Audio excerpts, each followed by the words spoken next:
Good morning, everybody. March 1st. Here we are in March, Monday morning update. Hard to believe. We're in March already. So, I have some scripture for you, and I'm warming you up for the Bible study that's coming.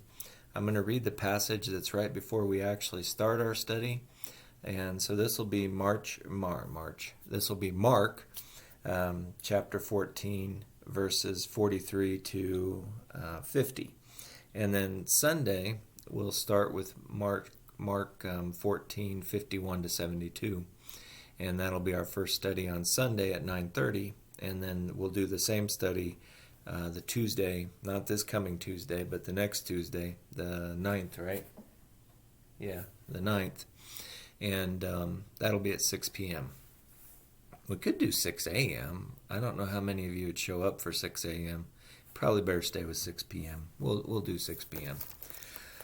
So I want to talk about this passage, and then I'll have a couple announcements for you, nothing too much, okay? Immediately, well, it's Mark, of course it's immediately. While he was still speaking, Jesus, was still speaking, Judas, one of the 12, arrived. And with him there was a crowd with swords and clubs from the chief elders, the priests, and the elders. Now the betrayer had given them a sign, saying, "The one I kiss is the man. Arrest him and lead him away under guard." So when he came, he went up to him, and at once he said, "Rabbi," and kissed him. Then they laid their hands on him and arrested him. But one of those who stood near drew his sword and struck the slave of the high priest, cutting off his ear. Then Jesus said to them, "Have you come out with swords and clubs to arrest me, as though I were a bandit? Day after day I was with you in the temple teaching, and you did not arrest me. But let the scripture be fulfilled."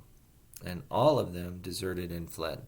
Now, when it says all of them deserted and fled, that means Jesus' followers, not the crowd. The crowd is still going to draw him away, but you already knew that. And but that leads into verse 51 and the young man that we'll talk about in the Bible study Sunday and Tuesday, which I really like this young man, okay? There's a reason why, and I'll tell you Sunday. That's called a tease. So, now notice in this passage, unlike Matthew, the servant of the high priest is not, he's earless for all eternity.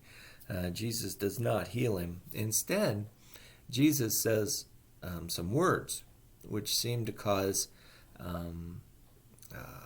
fear among his followers, because as soon as he says it, they all go right out the door, right?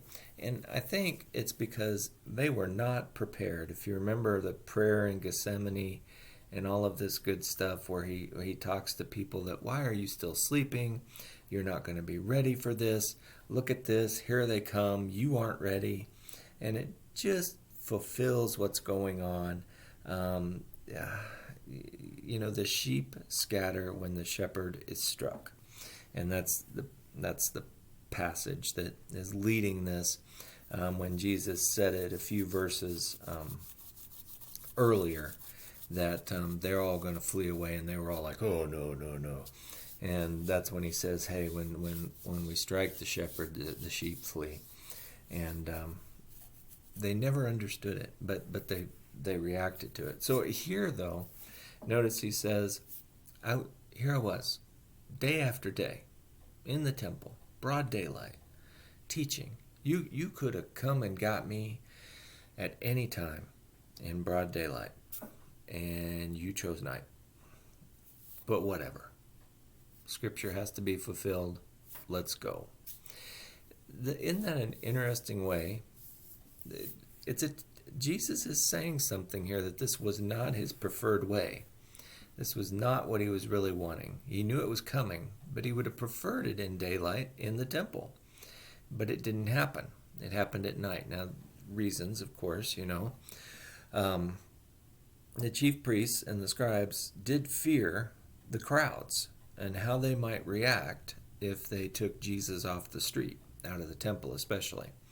And so it would be safer to grab him at night and just pull him away under the cover of darkness, where the crowds had all gone home and everybody was, relaxing. And it would just be a safer way to do it. And then their court session could happen also at night, out of the eye of the people. And but Jesus, even though he knows this isn't going to be a fair trial, even though he knows this isn't right, what's going on here, he simply says, let Scripture happen. Let Scripture happen. We all knew Judas was going to be the one that betrayed me. He's done it. This is the time. Let's go. Sometimes in our life, things happen.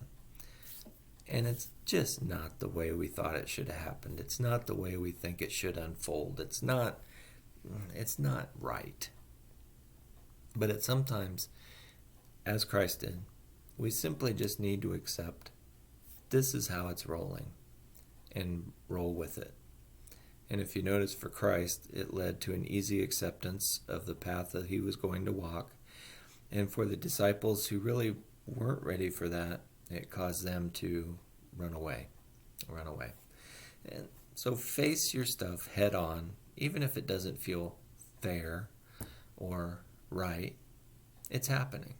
So, for lack of a better way of saying it, deal with it. All right? And sometimes that helps us, that very first step, to be able to deal with something. Okay, I already announced Bible studies, but I'm going to do it again. This Sunday at 9:30 in Fellowship Hall, we will do the first study on Mark, and it's our Lent study this year. And there'll be 4 of them, the 4 Sundays of March, and then the 4 last Tuesdays of March. If you remember, this Tuesday is worship committee. So if you show up expecting a Bible study, you're on worship committee for the whole year. And we'll use you. You should come to worship committee. You would like it. Worship committee is a fun committee to be on. All right, there, I made my pitch. And so that's what we're going to talk about. Now, next week, board finance committee meets and board meets, and we'll get the times and the dates. But be aware that is coming. And we're continuing to recruit for Vacation Bible School. We are acting like it's going to happen. We think it's going to happen.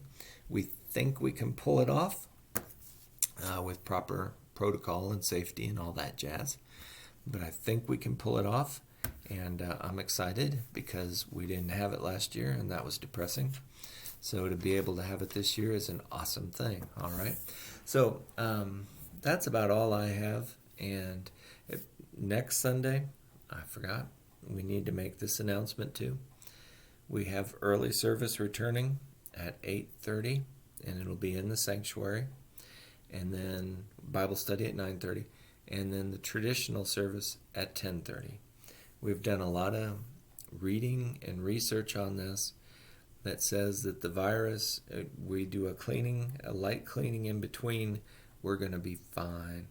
This virus mostly is caught by, me talking to you at a close proximity, and you talking back seems to be the way it is transmitted. And so we'll clear out the room, we'll let the dust settle, if you will. We'll do a quick cleaning, and we'll be good. We'll be good. No deep sanitize, so just be aware.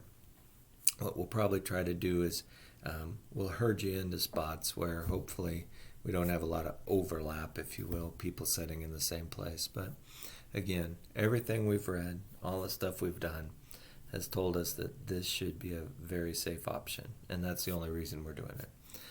Because we could meet in Fellowship Hall as easily, but then you have early service and Bible study in the same place. So, this is what we're going to do until it gets nice enough that Praise Band goes outside. How about that? All right. I think that's everything we have. I know it's a little shorter today, but that's okay. It's going to be a beautiful week. Enjoy the week. Get outside. Enjoy God's great creation. And God bless y'all real good.